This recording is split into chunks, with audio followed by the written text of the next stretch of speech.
Hello सभी को जय हिंद, नमस्कार। मैं अरुण सर आप सभी का प्रयास एकेडमी कल्याणपुर कानपुर में स्वागत करता हूं। जैसा कि आपको पता है कि मैथ का लगातार चैप्टर वाइज चैप्टर सिलेबस चल रहा है, जिसमें 3 चैप्टर कंप्लीट हो चुके हैं और चौथा चैप्टर आपका जो अनुपात और समानुपात है वह भी चल रहा है। उससे संबंधित एक वीडियो मैंने अपलोड कर दिया है। यदि आपने ना देखा हो तो आप प्लेलिस्ट में जाकर उसे अवश्य देख लें। और जो आज का सेकंड वीडियो है, इस सेकंड वीडियो में चलते हैं और देखते हैं अनुपात और समानुपात से बनने वाले अन्य प्रश्नों पर नज़र डालते हैं। तो देखते हैं, जैसे कि आपको प्रश्न दे दिए जाएंगे। मान लीजिए दिया होगा आपको जो प्रश्न दिए जाएंगे वह प्रश्न में 2 प्रकार के रेशियो से संबंधित प्रश्न होगा। अर्थात यदि किसी प्रश्न में 2 रेशियो दिए हो, 2 या अधिक भी हो सकते हैं, 2 रेशियो दिए हों, तो ऐसे प्रश्न जैसे कि दे दिया जाए प्रश्न, मान लीजिए राम और श्याम के आय का अनुपात, राम और श्याम के आय का अनुपात 4:5 है तथा उनके व्यय का अनुपात 3:4 है तथा प्रत्येक की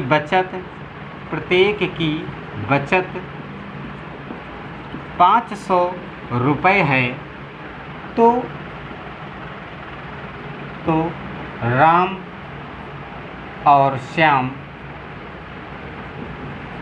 की आय कितनी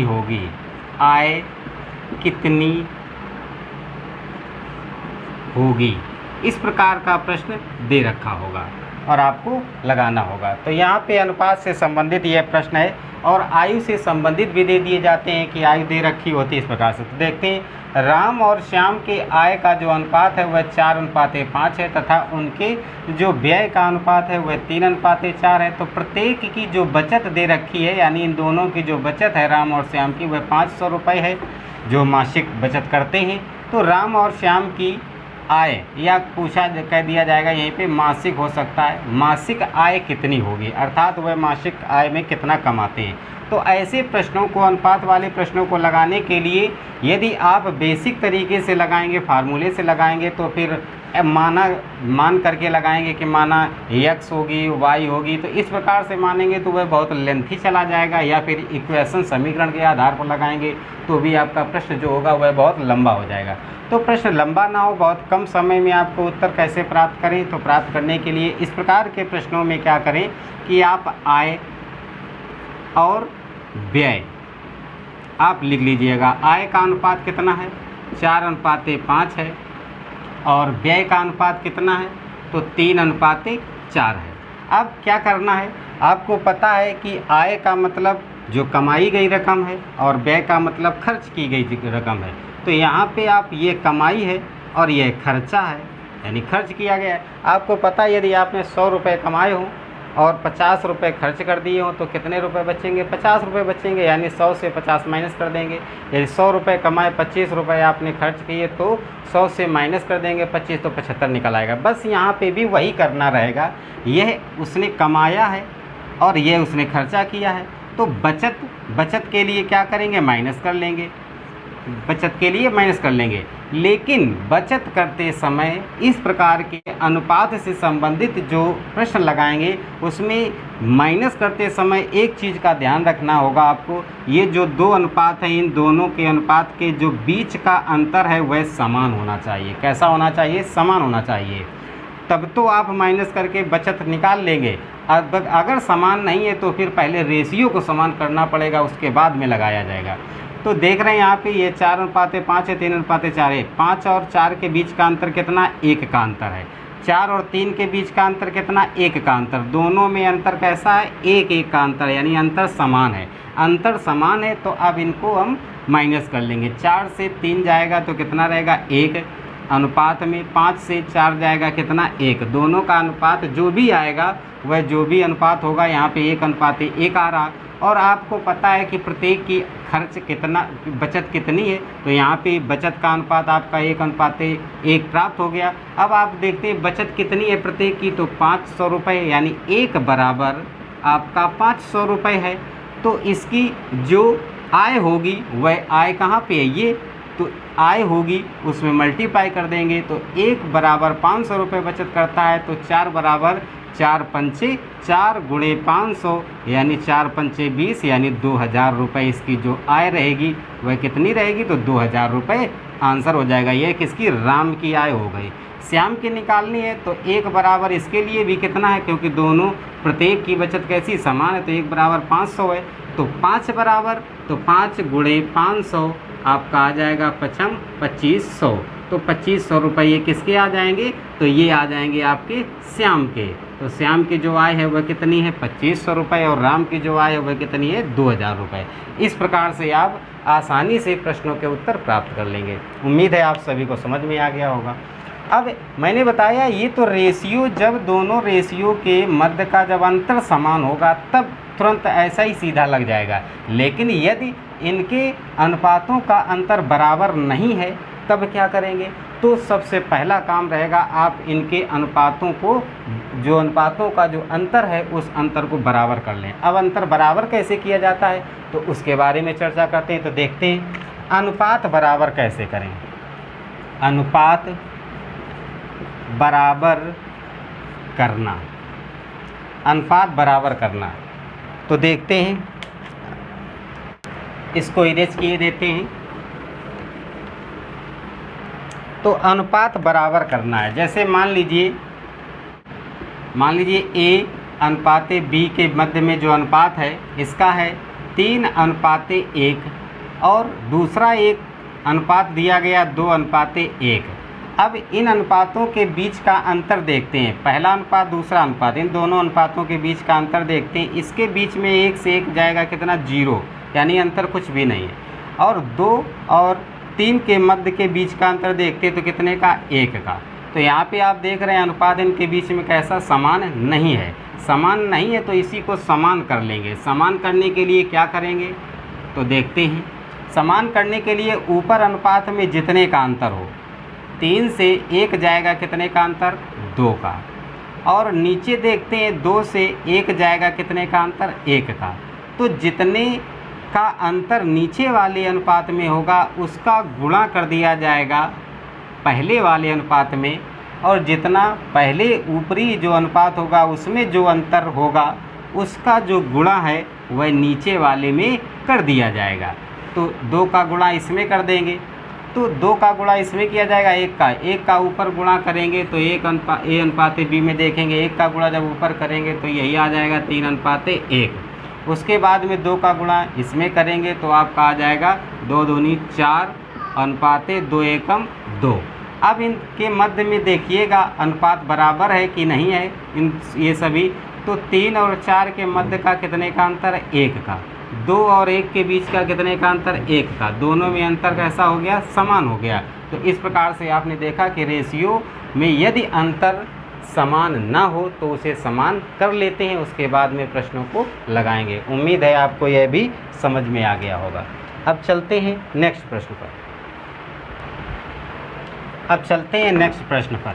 जैसे कि इसी प्रकार से अनुपातों में अंतर भिन्न होने वाले अगले एग्जाम्पल पर चलते हैं। जैसे कि आयु से संबंधित एक एग्जाम्पल है। मान लीजिए एक प्रश्न दे रखा है,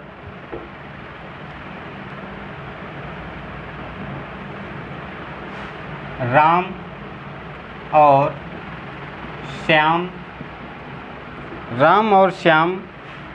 की आयु का अनुपात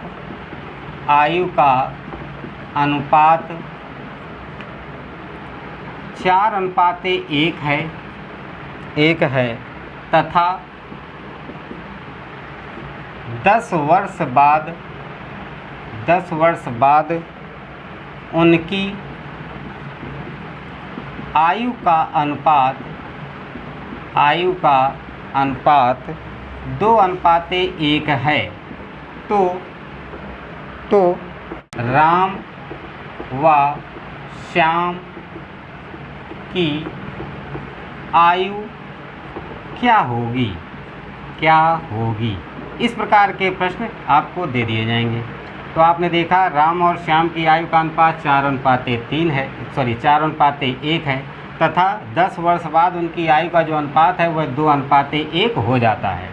अब राम और श्याम की आयु का अनुपात क्या होगा। मैंने बताया था जो अनुपात और समानुपात जो चैप्टर है, यह चैप्टर जो अर्थमेटिक मैथ है, इसमें जितने चैप्टर हैं लगभग उनमें 60% चैप्टर जो हैं वह अनुपात और समानुपात से संबंधित प्रश्न पूछ लिए जाते हैं, और परसेंटेज, ये 2 चैप्टर ऐसे हैं जो कि बहुत ही महत्वपूर्ण है। तो देख रहे हैं आप, ये आयु संबंधित प्रश्न है जो कि अनुपात में रिलेट करके दे दिया गया है। तो राम और श्याम की आयु का अनुपात कितना है, तो आप राम और श्याम दोनों की आयु का अनुपात नोट कर लें, 4:1 है। अब कह रहा 10 वर्ष बाद, तो कितना, 10 वर्ष बाद, 10 वर्ष बाद में इनकी आयु का अनुपात कितना हो जाता है, 2:1 हो जाता है। तो अब इसको लगाने के लिए इसमें सबसे पहले आपको चेक करना होगा कि इनके जो अनुपात हैं, इन अनुपातों में जो अंतर है क्या वह समान है या नहीं है। तो यहाँ पे देखिएगा 1 से 1 जाएगा 0, यहाँ से 4 से 2 जाएगा 2, तो ये जो अंतर निकल के आ रहे हैं इन दोनों रेशियों के बीच का अंतर समान नहीं है, तो इसे समान कर लेंगे। समान करने के लिए ऊपर वाले में देखते हैं कितने का अंतर है, तो 4 से 1 जाएगा कितने, 3 का अंतर है, और नीचे 2 से 1 जाएगा कितने का, 1 का अंतर। 1 का गुणा ऊपर करेंगे तो 1 का गुणा ऊपर किया जाएगा तो वैसा ही वैसा आपका अनुपात प्राप्त होगा। 3 का गुणा नीचे करेंगे तो 3 दूनी 6 हो जाएगा, और 3 एकम 3 हो जाएगा। यानी नया जो अनुपात निकल के आया वह यह निकल के आया। इसको इरेज कर देते हैं। अब देखिएगा आर यानी राम और श्याम के अनुपात जो नया निकल के आया वह 4:1 है। अब इनके बीच का अंतर चेक करें तो 3 और 1 के बीच का अंतर 2 का है, और 4 और 6 के बीच का अंतर कितने का है, 2 का है। तो अंतर कितना है, 2 का, दोनों में समान हो गया। और कह रहा था 10 वर्ष बाद, 10 वर्ष बाद इनकी अनुपात इतने है, तो इनकी जो आयु है वह क्या होगी, यानी वर्तमान आयु यह है। तो क्या करेंगे, 2 बराबर कितना, 10, बीच का अंतर यानी 2 बराबर कितना, 10, तो 1 बराबर 5।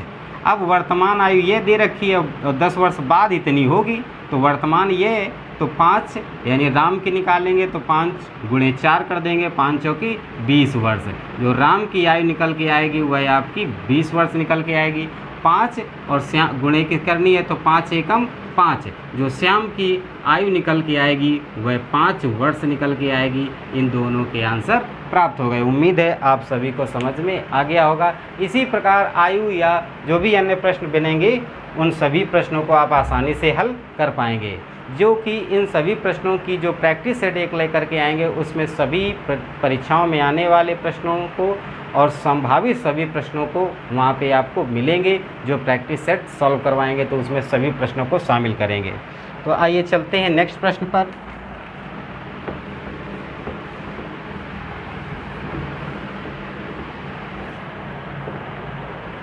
अब देखते हैं कुछ रेशियो को जोड़ने से संबंधित प्रश्न पूछ लिए जाते हैं। जैसे कह दिया जाएगा A अनुपात B का अनुपात, A अनुपात B का अनुपात 2:3 है, तथा B अनुपात C का अनुपात, B अनुपात C का अनुपात 3:4 है। तो पूछ लिया जाता A अनुपात B अनुपात C का मान कितना होगा, इस प्रकार का प्रश्न पूछ लेता है। तो देखें ऐसे अनुपातों में आपको क्या करना रहेगा, तो यहाँ पर एक चीज़ है, कॉमन आपको मिलना चाहिए। जो भी अनुपात दिए हों, जैसे कि आप देख रहे हैं 1 अनुपात A अनुपात B और B अनुपात C, यहाँ पे दोनों क्या है, कॉमन है संख्याएं।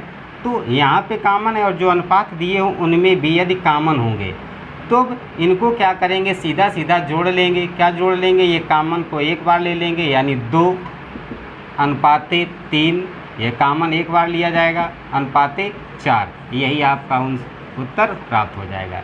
कब प्राप्त होगा, जब दोनों अनुपातों में एक संख्या कैसी होगी, कॉमन होगी, एक संख्या कॉमन होगी तो प्रश्न प्राप्त होगा। अगर कॉमन नहीं होगी तो फिर क्या करेंगे, जैसे कि नेक्स्ट प्रश्न इसी को में लेके चलते, जैसे दे दिया जाए ए अनुपात बी का अनुपात आपका दे रखा है 3:4 और बी अनुपात सी का अनुपात दे रखा है, अनुपात आपका दे रखा है 2:1। अब पूछ दिया जाए ए अनुपात बी अनुपात सी का मान कितना होगा। अब यहाँ पे आप देख रहे हैं आपका कोई भी अनुपात जो है वह कॉमन नहीं है। जब कॉमन नहीं है तो फिर ए अनुपात बी अनुपात सी का अनुपात का जो उत्तर है वह कैसे प्राप्त होगा। यहाँ पे आपने देखा कॉमन दिखा, जो कॉमन दिखा उसको एक बार लिख लेंगे और सीधा सीधा लिख देंगे 2:3:4, वही आपका उत्तर प्राप्त हो जाता था। लेकिन यहाँ पे कॉमन नहीं है, कॉमन ना होने पर क्या करेंगे, कॉमन ना होने पर आप सीधा सीधा करेंगे, ये 2 अनुपात वाले प्रश्न हो या 2 से अधिक अनुपात वाले प्रश्न हो, सभी का जो मेथड रहता है वह यही रहता है। क्या करेंगे, इन दोनों का आप गुणा कर लीजिएगा, ऊपर नीचे वाले का गुणा और फिर नीचे वाले का क्रॉस करके गुणा, फिर उसके बाद में इधर ऊपर नीचे का गुणा, ये प्रोसेस करेंगे। यानी इसका गुणा ऊपर, इसका गुणा तिर्यक में, फिर उसके बाद इसका गुणा, यानी ये इस प्रोसेस में गुणा चलेंगे आपके। ठीक है, तो देखिएगा 3 दूनी 6, 4 दूनी 8 और 4 एकम 4, यही आपका उत्तर प्राप्त हो जाएगा। तो उम्मीद है आपको समझ में आ गया होगा। अब इस रेशियो को आपका साधारण भी किया जा सकता है, हो सकता है साधारण करके रेशियो को उत्तर दे दिया जाए या डायरेक्ट ऐसा ही दे दिया जाए, वह जो प्रश्न में होगा उस प्रश्न के आधार पर आप उत्तर का चयन करेंगे। उम्मीद है आपको यह भी समझ में आ गया होगा। अब नेक्स्ट प्रश्न की ओर चलते हैं।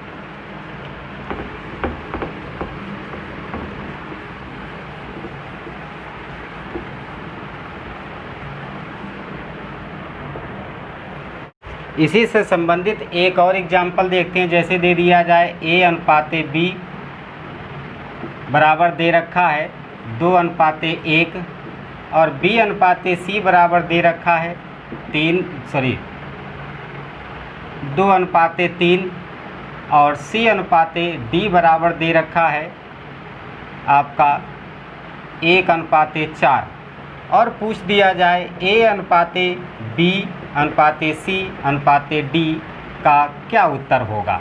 अब ऐसा प्रश्न दे दिया जाए तो ऐसे प्रश्न में करने के लिए क्या करेंगे, तो सीधा सीधा मल्टीप्लाई किया जाएगा, उसके बाद में इसको ऐसे तिर्यक लेकर के मल्टीप्लाई करेंगे, फिर उसके बाद में इसको इस तिर्यक में मल्टीप्लाई करेंगे, फिर उसके बाद में एक बार सीधा सीधा मल्टीप्लाई किया जाएगा। यह रूप में आप मल्टीप्लाई कर लेंगे, आपका सीधा सीधा उत्तर प्राप्त हो जाएगा बहुत आसानी से। जैसे 2 दूनी 4, 4 एकम 4, 2 एकम 2 और 2 एकम 2, तो 2:1 का गुणा 3 में किया जाएगा, 3 एकम 3, 3 एकम 3 अनुपात 3 चौके 12 और 12 एकम 12। तो यह आपका जो ए अनुपात बी अनुपात सी अनुपात डी, इसका उत्तर यह प्राप्त हो गया। उम्मीद है आप सभी को समझ में आ गया होगा। अब नेक्स्ट प्रश्न की ओर चलते हैं।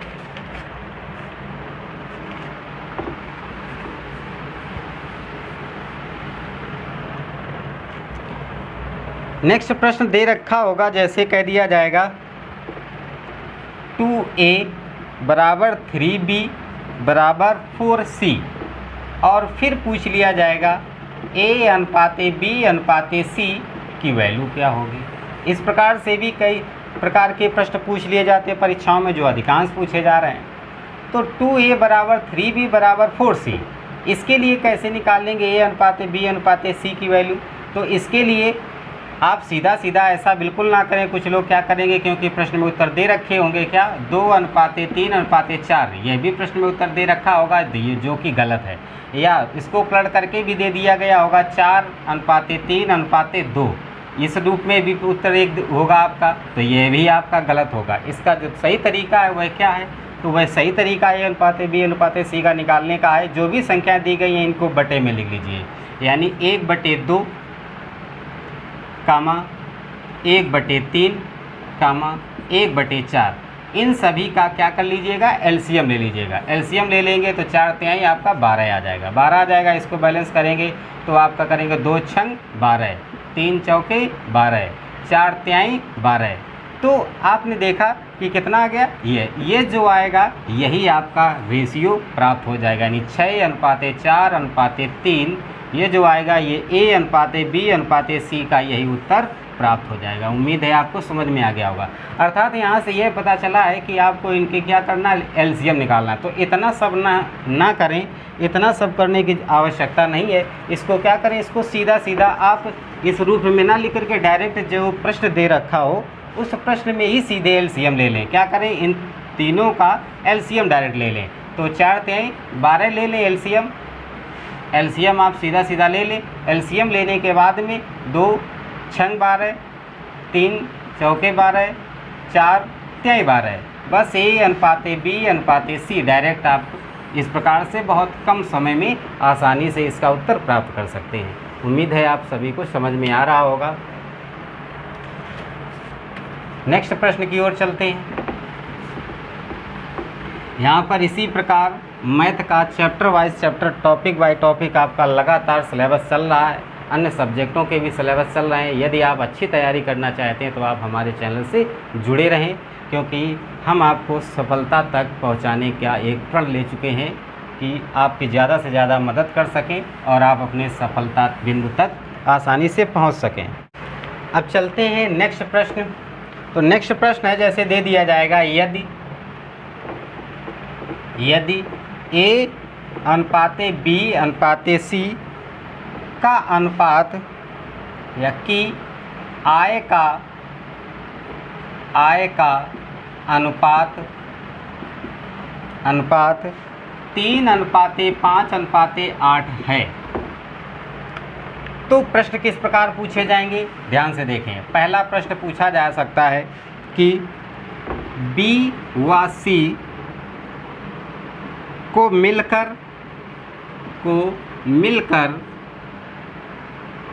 650 रुपये मिले, 650 रुपये मिले, तो A को कितने मिले, A को कितने रुपए मिले, यह पूछा जाएगा। या दूसरा प्रश्न बन सकता है, यहाँ पर कह दिया जाएगा A को C से 500 रुपये कम मिले।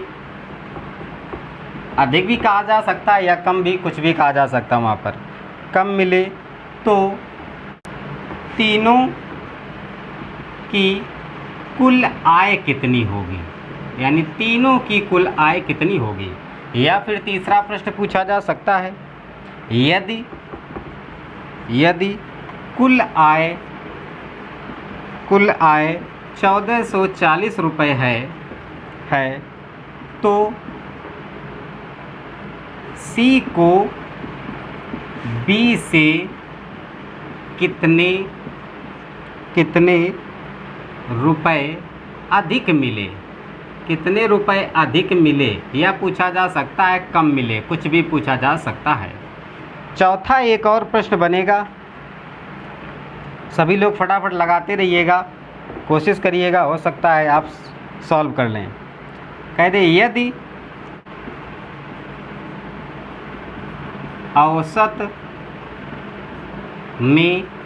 औसत में 480 रुपये मिले तो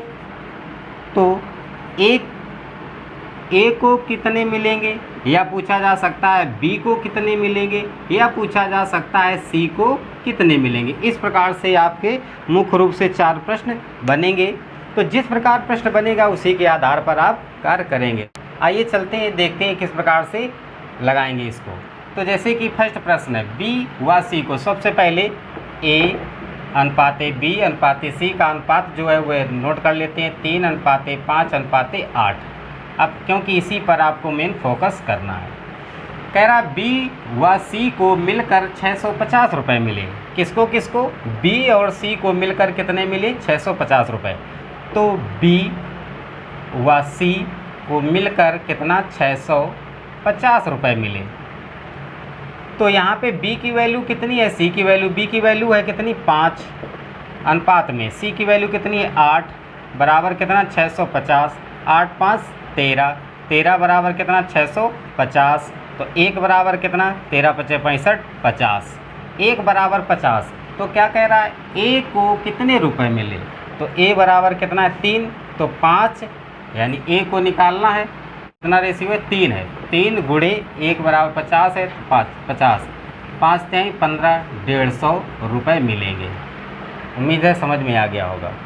दूसरे प्रश्न को देखते हैं, A को C से 500 रुपये अधिक मिले, तो तीनों को कुल कितनी आय है, तो A को C से 500 रुपये अधिक मिले, तो A को कितने, A यह है 3, और C से कितने अधिक मिले, तो C से, तो A और C के बीच में देखते हैं कितना अधिक या कम की बात करेगा तो अंतर चेक किया जाएगा।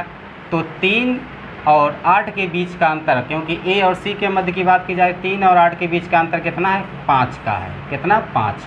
तो आप देखिए 5 बराबर कितना है 500, यानी कम और अधिक तो 500, तो 1 बराबर कितना हो जाएगा 100 हो जाएगा।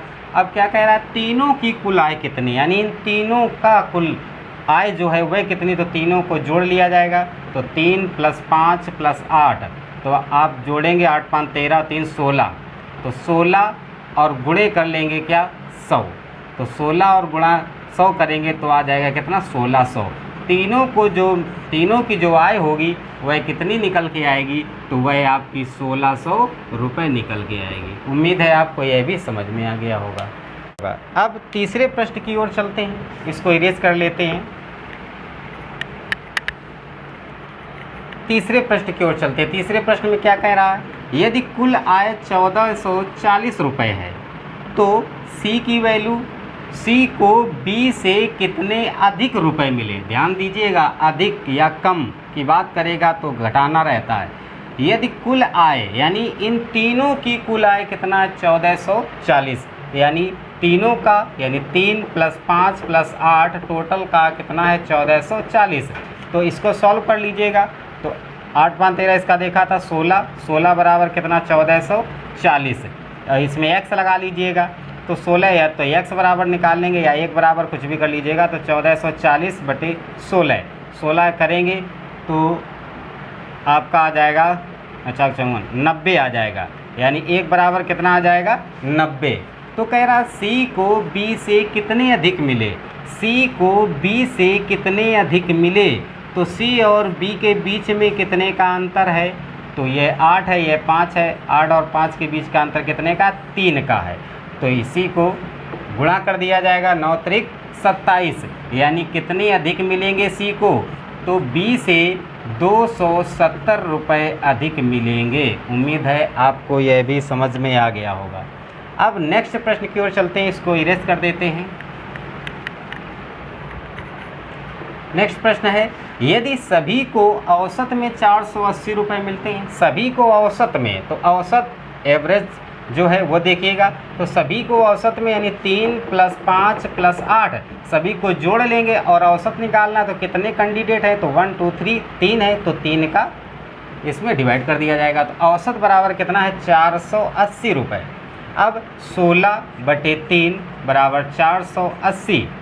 अब इसको क्या करेंगे, 1 बराबर निकालेंगे, तो 480 × 3/16, तो 16 एकम 16, 16 त्याई 48, 30, 3 त्रिक का 900, तो 1 बराबर जो निकल के आ जाएगा वह 900 आएगा। कितना निकल के आएगा, 1 बराबर 900, यानी 1 बराबर 900। A को कितने मिले, B को कितने मिलेंगे या C को कितने मिलेंगे, A को निकालना है, 9 त्रिक 2700 मिलेंगे, 2700 रुपये।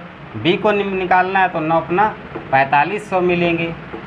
C को निकालना है तो 9 8 7200 मिलेंगे, यानी 7200 रुपये मिलेंगे। तो इस प्रकार उम्मीद है आपको ये सभी प्रश्न जो थे जिस प्रकार पूछे जाते थे, क्योंकि मैं जो भी प्रश्न उठाता हूँ उस प्रश्न को कितने तरीके से तोड़ा जा सकता है, कितने प्रकार से क्वेश्चन पुट किया जा सकता है, कोशिश करते हैं कि उन सभी प्रश्नों को आपके सामने अवगत कराएं आपको। तो उम्मीद है आपको समझ में आ रहा होगा। तो आइए चलते हैं नेक्स्ट प्रश्न की ओर।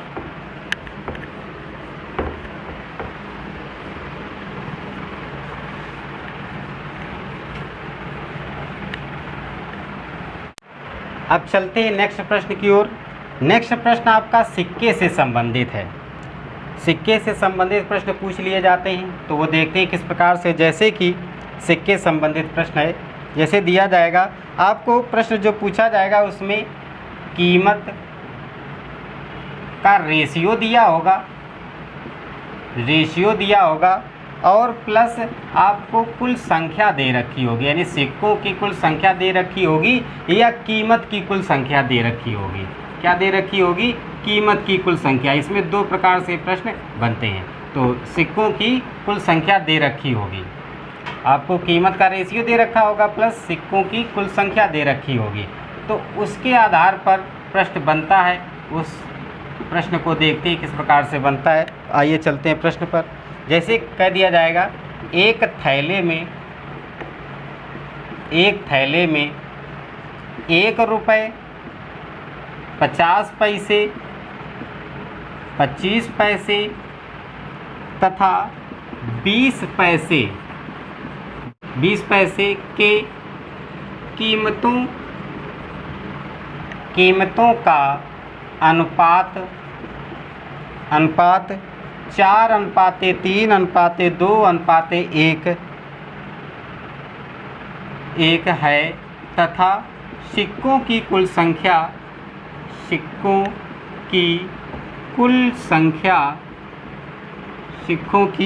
संख्या 460 है। तो पूछ लिया जाएगा कि 1 रुपये के कितने सिक्के हैं, या पूछ लिया जाएगा कि 50 पैसे के कितने सिक्के हैं, या पूछ लिया जाएगा 25 पैसे के कितने सिक्के। इस प्रकार से प्रश्न पूछ लिया जाता है। तो आइए चलते हैं इस प्रश्न को देखते हैं किस प्रकार से लगाया जाएगा। तो ऐसे प्रश्नों को लगाने के लिए आप सबसे पहले जो कीमत आपकी दे रखी, कीमत का रेशियो यानी कीमत नोट कर लें। कीमत 1 रुपये 50 पैसे 25 पैसे और 20 पैसे। उसके बाद में इनका अनुपात नोट कर लीजिएगा। अब आप इस अनुपात को नोट कर लीजिएगा। तो यहाँ पे रखेंगे अनुपात जैसे 4:3:2:1। इस प्रकार से पूरे अनुपात को नोट कर लेंगे और अनुपात में x मान लेंगे, x लगा लेंगे, x का गुणा कर लेंगे, x। अब उसके बाद में यह जो आपके जो सिक्कों की जो पैसों की जो कीमत दे रखी है, उस कीमत को क्या करेंगे? तो इसको बैलेंस कर लेंगे, अर्थात इनको बराबर कर लेंगे। या तो सभी को पैसे को रुपए में बदल लीजिए या रुपए को पैसों में कन्वर्ट कर लीजिए, यानी सेम यूनिट होनी चाहिए। तो उस वजह से इसमें क्या करेंगे? सभी को रुपए में अगर कन्वर्ट करेंगे तो रुपए में यानी 100 पैसे में कितना सिक्का? 1 सिक्का। तो यहाँ पे सिक्कों की संख्या लिखेंगे, सिक्कों की संख्या कर लीजिएगा। तो 100 पैसे में कितने सिक्के? यानी 1 रुपये का, यानी 1 सिक्का। अब 1 रुपये में 50 पैसे के कितने सिक्के बनते हैं? तो 2 बनते हैं, तो 2 नोट करिएगा। 25 पैसे के 1 रुपये में कितने सिक्के तैयार होते हैं? तो 4 सिक्के तैयार होते हैं, 4 नोट करिएगा। 20 पैसे के 1 रुपये में कितने सिक्के बनेंगे? तो 20 पैसे के 1 रुपये में कितने? 5 सिक्के बनेंगे, 5 नोट कर लीजिएगा। नोट करने के बाद में आपको क्या करना है? जो आपने अनुपात नोट किया और ये सिक्कों की जो संख्या नोट की, इन दोनों का गुणा कर देना है आपस में। क्या करना है? गुणा करना है। तो इन सभी का आपस में आप गुणा कर लीजिएगा। गुणा करने के बाद में देखिएगा, इसको गुणा करें। 4 एकम 4x, इसका 3 दूनी 6x, इसका यहाँ पे 4 रहेगा क्योंकि 25 पैसे के 1 रुपये में 4 सिक्के बनेंगे, 4 रहेगा। तो 4 दूनी 8x आ जाएगा। यहाँ पर 5 एकम 5x हो जाएगा। अब जानते ये क्या निकल के आ गई है? कुल सिक्कों की संख्या। और आप जानते हैं ये जो कुल संख्या होगी सिक्कों की, वह कुल संख्या किसके बराबर होगी? 460 के। तो यानी इन सभी को जोड़ के बराबर 460 कर देंगे, यानी इन सभी को क्या कर लेंगे? जोड़ लेंगे। जोड़ेंगे तो 4 और 6 10, 10 8 18, 18 5 आपका 23। तो 23 x बराबर आपका 23 x बराबर निकल के आएगा कितना 460। तो x बराबर करोगे तो 23 दूना 46, यानी आपका आ जाएगा कितना 20, यानी x की वैल्यू कितनी निकल के आ गई आपकी 20 निकल के आ गई है। अब ये जो सिक्कों की संख्या थी आपकी, तो इसी x की वैल्यू का गुणा कर दीजिएगा, तो आपको 1 रुपये के सिक्कों की संख्या पता चल जाएगी, 50 पैसे के सिक्कों की संख्या पता चल जाएगी, 25 पैसे सिक्कों की संख्या और 20 पैसे के सिक्कों की संख्या आपको प्राप्त हो जाएगी। तो इसको प्राप्त करने के लिए देखते हैं 4 और गुणे 20, तो यानी आपके जो 1 रुपये के सिक्कों की जो संख्या है वह 4 गुणे 20, 4 गुणे 20 बराबर 80, यानी 1 रुपये के सिक्कों की संख्या कितनी निकलेगी 80। अब 50 पैसे सिक्कों की संख्या तो 6 और गुणे x की जगह कितना 20, तो 20 का गुणा 6 में करेंगे, 6 दूनी 12, यानी 50 पैसे के सिक्कों की संख्या 6 दूनी 12 120। उसके बाद में यह 25 पैसे के सिक्कों की संख्या x बराबर कितना है 20, तो 8 दूनी 16, यानी आपका जो 25 पैसे के सिक्कों की संख्या है 8 दूनी 16 160 निकल के आ जाएगा। अब 5 गुणे x, तो x की जगह 20, 20 5 100, यानी जो 20 पैसे के सिक्कों की संख्या वह कितनी है 100 है। तो इस प्रकार से आपके सभी उत्तर आसानी से प्राप्त हो गए। उम्मीद है आप सभी को समझ में आ गया होगा। तो इस प्रकार से जो भी सिक्के से संबंधित प्रश्न है वह आसानी से आप लगा सकते हैं। अन्य जितने भी इस चैप्टर से बनने वाले जो भी प्रश्न हैं उन सभी प्रश्नों को हम प्रैक्टिस सेट लेकर के आएंगे। उस प्रैक्टिस सेट में आपको उन सभी प्रश्नों के जितने भी महत्वपूर्ण परीक्षाओं में जो आ चुके हैं या आने की जो संभावना है उन सभी को शामिल करके लेकर के आएंगे। तो आप प्रैक्टिस सेट को अवश्य देखें और उम्मीद है आपको यह वीडियो भी पसंद आया होगा। यदि पसंद आए तो आप चैनल को सब्सक्राइब करें, बेल आइकन बटन अवश्य दबाएँ और लाइक और शेयर भी करें। सभी को जय हिंद, नमस्कार।